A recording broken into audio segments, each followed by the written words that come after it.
Jaula de oro. Antes de empezar a leer. En estas páginas se relatan 3 de las muchas experiencias que han azotado la vida de Rebeca, mi personaje de Amor de Otro Mundo. Como el relato está escrito en primera persona para una visión más fiel del personaje, en muchas de las situaciones tiende a culparse a sí misma de las cosas que le acontecen. Eso no significa que si tú has pasado por situaciones parecidas debas culparte, sino todo lo contrario. Las víctimas nunca deben culparse de lo que hacen los agresores. Disclaimer: no leas este relato si eres muy sensible a todo tipo de abusos tanto psicológicos como físicos, incluyendo el abuso sexual entre ellos.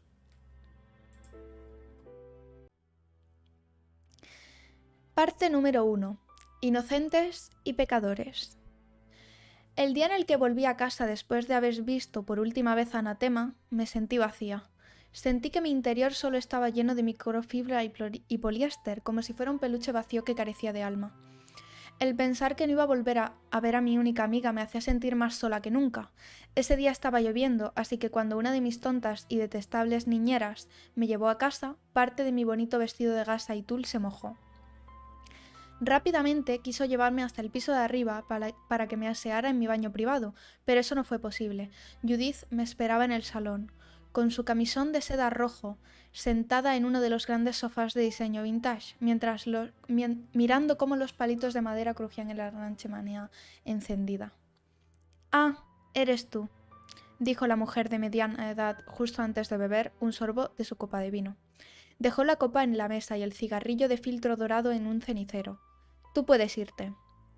Obviamente se refería a la estúpida niñera, no a mí. Yo nunca tuve el privilegio de poder irme. La niñera salió rápidamente de allí, casi como si tuviese que buscar refugio antes de que la bestia la devorase. Fue entonces cuando Judith caminó hacia mí, esbozando una sonrisita ladeada. «¿Qué voy a hacer contigo?» Se acercó tanto como para poder acariciarme el rostro con su gélida mano de uñas rojas. Dejo de mirarte un segundo y ya te pones a hacer amistad con una niña que ni siquiera pertenece a nuestra iglesia. En cada palabra que decía su tono era cada vez más elevado, así que cuando terminó la frase ya estaba gritando como la loca que era. Las caricias en mi cara también se iban convirtiendo más y más en bofetones, y ya en ese momento sentía como mi mejilla derecha ardía. ¿Es que no te puedo dejar sola, pecado? ¿Cuántos problemas más vas a darme? Judith me dio tan fuerte el último bofetón que me obligó a tirarme al suelo, y fue desde esa posición en la que vi la entrada de la casa y el perchero en el que solían colgar algunos abrigos.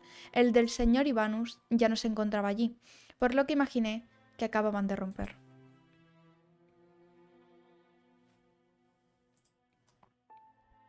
La mujer se puso de rodillas a mi lado y siguió golpeándome en las costillas. Yo intentaba no gritar, puesto que ya tenía experiencia en que si lo hacía ella se acabaría enfadando más. «Por tu culpa él se ha ido y encima haces amistad con esa niña. No dejas de dejarme en vergüenza». Fue entonces cuando comprendí por qué el señor Ivanus se había ido, y ella me lo hizo saber a la fuerza. Cogió mi barbilla en una de sus manos y con la mano que tenía libre pudo alcanzar con dificultad una navaja que había pertenecido en la mesita del salón durante todo ese tiempo. Abrió la navaja y la acercó a mi cara. «Así ningún hombre más te verá bonita. Vas a tener el aspecto de un pecado, que es lo que eres». Sentí como diversas líneas se dibujaban en mi rostro con la ayuda de Judith y aquella navaja, y a su vez todas las líneas que se entrelazaban formando una sola. Sentí un dolor tan intenso que nunca había intentado que aunque había intentado no llorar hasta ese momento, ahí finalmente me rompí y mis lágrimas saladas se entremezclaron con la sangre de mi rostro, haciendo que escociera un poco más. Grité como si alguien pudiera venir a salvarme, como si Caín me oyese en algún lugar de la tierra de Noz y me llevase finalmente con él, pero quedé allí y tras unos minutos todo se volvió rojo. Perdonad que me atasque tanto. Es que la ortodoncia no me deja vivir. Que me la he cambiado esta mañana. Seguimos. Fue a partir de ese momento cuando decidí buscar otros pasatiempos, pues Judith decidió que no saliera de casa hasta la edad de 18 años, aunque claramente podría seguir saliendo para asistir a misa. Incluso para mis estudios, diversos profesores venían a explicarme las materias requeridas para ir pasando de curso sin ningún problema. Fue también entonces cuando me aficioné al ballet, la danza que permitía que me sintiese libre en aquella jaula de oro. Algo que únicamente compartía conmigo misma, algo propio. Bailaba toda la mañana, toda la tarde y todo el día. Años después, se me permitió recorrer los propios jardines de la mansión Zabini, sin salir de allí, claro, y seguí ejercitándome corriendo por ellos. También dediqué mucho tiempo y esfuerzo a aprender todo lo relacionado con el cainismo, pues era de las pocas cosas que me llenaban. Como mis únicos pasatiempos se reducían a ir a misa y practicar ballet u otro tipo de ejercicio, encontré una satisfacción especial en las ceremonias especiales que se realizaban en la iglesia de Lilith.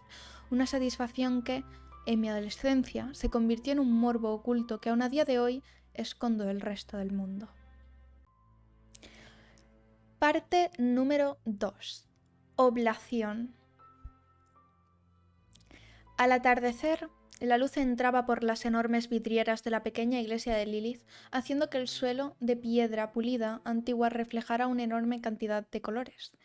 No era la primera vez que iba horas antes de la misa para ayudar al sumo sacerdote a tenerlo todo preparado para la ceremonia. El altar de la iglesia era muy reducido, como todo allí, debido a que los cainitas no queríamos llamar demasiado la atención de los cristianos, que seguían siendo la mayoría.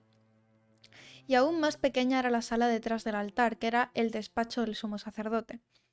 No era la primera vez que entraba en aquella sala, pero sí era la primera vez que veía a Judith allí, hablando con el propio sumo sacerdote.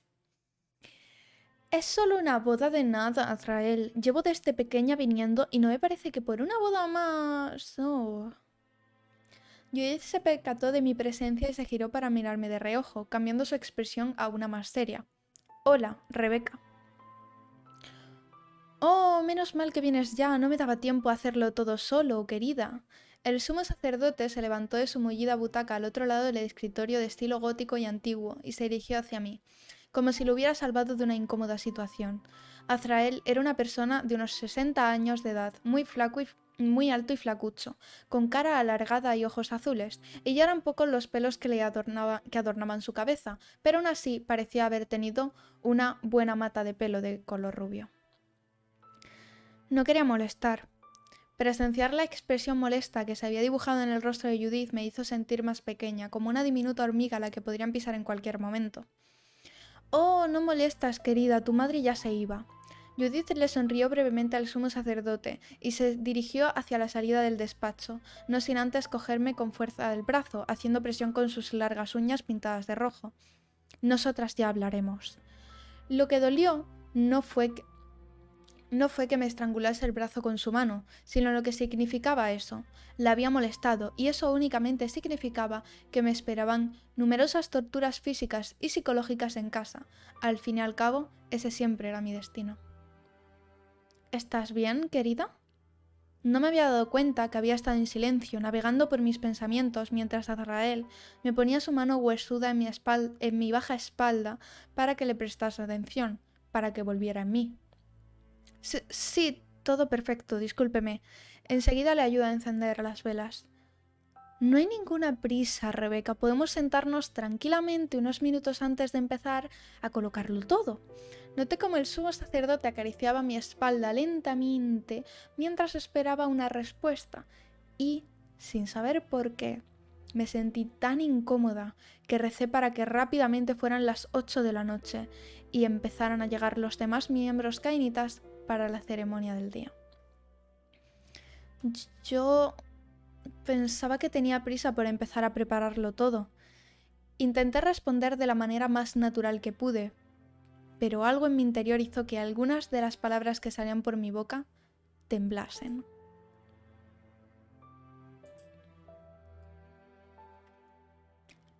Vente, querida, siéntate un rato conmigo para escuchar el sermón de hoy, así lo escucharás antes que nadie. El sumo sacerdote entrelazó sus dedos con los míos y sentí frío. No sé si por el frescor de sus manos o por lo incómodo de la situación. Me senté donde él me pidió, en la butaca doble al lado de una estantería y contra una pared llena de todo tipo de cuadros desordenados. Apoyé mi cabeza en su regazo porque él me lo rogó, y sentí como acariciaba mi pelo porque eso era lo que él quería hacer. Y allí tumbada y escuchando cómo me decía lo mucho que había crecido, y en la hermosa mujer en la que me había convertido, leí un cuadro posado en la pared del fondo con grandes letras bordadas en el que ponía: más tarde o más pronto, las consecuencias caerán sobre nuestras cabezas. De eso, amigos, nadie escapa en este mundo. Y rápidamente comprendí que, al igual que con el señor Ivanus hacía años, aquella situación me la había buscado yo, y continuó con sus caricias en otras partes de mi cuerpo. Yo cerré los ojos.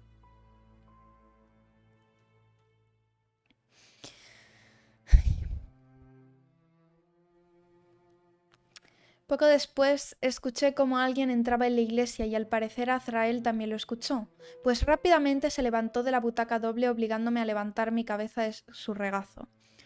Rebeca, querida, no le cuentes a nadie esto, ¿vale? No quiero que ningún miembro de nuestra iglesia piense que tengo algún trato de favor contigo, se pondrían celosos. Y antes de irse, se acercó a mí para postrar sus gélidos y finos labios en mi cabeza. Eres muy buena chica. Sigue así y ascenderás en la iglesia. Pronto todos volverán a creer que eres la niña milagro. Te lo prometo. Fuera, escuché una conversación entre él y una voz que reconocí como uno de los acólitos menores, Filotano. Sin saber por qué, aquella pequeña habitación parecía estar haciéndose cada vez más y más pequeña conmigo allí dentro. Sentí que la propia habitación me asfixiaba y me presionaba el pecho, y en ese momento deseé no tener alma, sentimientos ni vida. Me medio peiné mi largo pelo y me acomodé el vestido antes de salir de la diminuta estancia. Buenas tardes, Filotano. Saludé cordialmente al adolescente pelirrojo de cara pecosa. Voy a encender las velas para la ceremonia, si me disculpan. Y esa fue la primera de muchas, hace 10 años. Parte número 3. Consagración. Los caminos de tierra de la gran mansión de los Zabini se convertían en asqueroso barro cuando se empapaban con agua de la lluvia. Aquel día miraba por la ventana del estudio de ballet mientras esperaba que el nuevo marido de Judith y su maravilloso hijo trajesen sus pertenencias para instalarse finalmente en la casa. Llevaba unos minutos esperando y lo único que conseguía ver era algún coche o persona paseando con sombrilla cerca de la casa, pero no había muchas personas que pasaran por allí, ya que, al parecer, había rumores de que su propia casa estaba encantada y que algunos fantasmas rondaban el edificio después del incendio que la había asolado hacía siglos.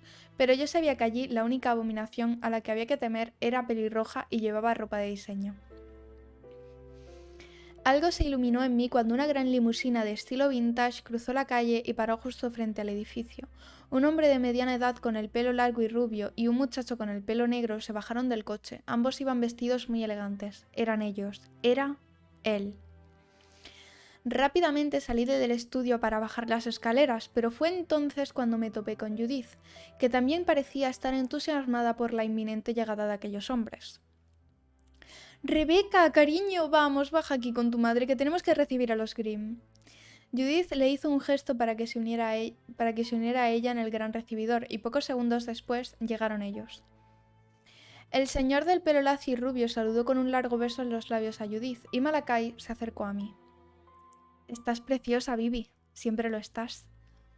No me acerqué mucho a Kai para que no se notara aquel secreto que escondían nuestras miradas, así que me limité a sonreír y a responderle que él también estaba estupendo siempre. Tengo grandes planes para ti esta noche, te van a encantar. Después de la gran cena que habían preparado nuestras criadas, no tan exquisita como a mí me habría gustado, el muchacho alto de pelo negro se dirigió hacia el piso de arriba, pues quería que le enseñara mis aposentos. Recorrí el pasillo con él de la mano y finalmente llegamos a la puerta blanca y dorada del fondo, la cual escondía un gran... He puesto una y es un gran dormitorio provisto de una cama con dosel, un armario, una butaca doble acolchada y un tocador con un gran espejo dorado encima. Ya no se encontraban aquellos muebles, pues eran de estética vintage y por eso me gustaban. Pero al parecer poco le importaron a Kai mis muebles carísimos vintage, puesto que no se paró a mirarlos mucho, sino que cerró la puerta tras de sí y me agarró por la cintura para besarme los labios bañados en gloss. Rápidamente me inundó el olor de su perfume, de su perfume de marca reconocida mezclado con tabaco caro. Mi corazón daba saltos dentro de mi pecho. Era difícil apartarse de aquel beso, pero yo lo hice. Espera, yo creo que está mal esto. Ya somos familia, conseguí finalmente decir con un hilo de voz que emergió de mi garganta. Pero no somos familia de sangre, además, ya lo sabes, este es nuestro secreto. El guapísimo muchacho se volvió a lanzar hacia mis labios y paseó sus manos por mi espalda. Yo me dejé porque era lo que me apetecía.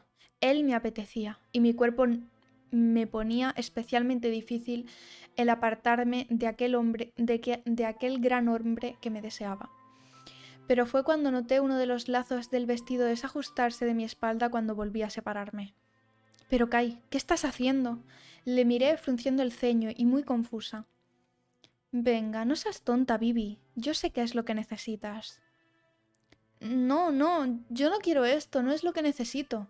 Le respondí confusa, aunque un miedo desconocido surgió en mi interior y se extendió por mi pecho, y dejándome a ratos sin posibilidad de respirar. Rebeca, escúchame. ¿Quieres ser una buena cainita o no? Malakai se puso serio, aún sin soltar mi cintura, incluso apretándomela un poco más. Ya no sabía si lo que me dejaba sin respiración era el miedo, el propio Kai o ambas cosas juntas. Sentía como la habitación se hacía cada vez más pequeña. Yo... sí, claro. Pues ya sabes que uno de lo que premiamos en la iglesia es la valentía por encima de la debilidad. Así que sé valiente y deja que te enseñe a follar de una vez. Ay. Después de todo, no fue tan malo como yo pensaba. Kai me trataba como nadie nunca lo había hecho, como si realmente importase. Además, tuve oportunidad de ver su hermoso y gran cuerpo esculpido por el mismísimo Abraxas y su espalda repleta de enormes y bonitos tatuajes cainitas. Aquella situación se repitió varias veces a la semana y poco a poco me fui habituando a ella, aunque siguió siendo nuestro secreto. Aunque no era de mis formas favoritas, siempre me gustaba estar junto a él de alguna manera, y al final, si él era feliz, yo también lo era. Fin.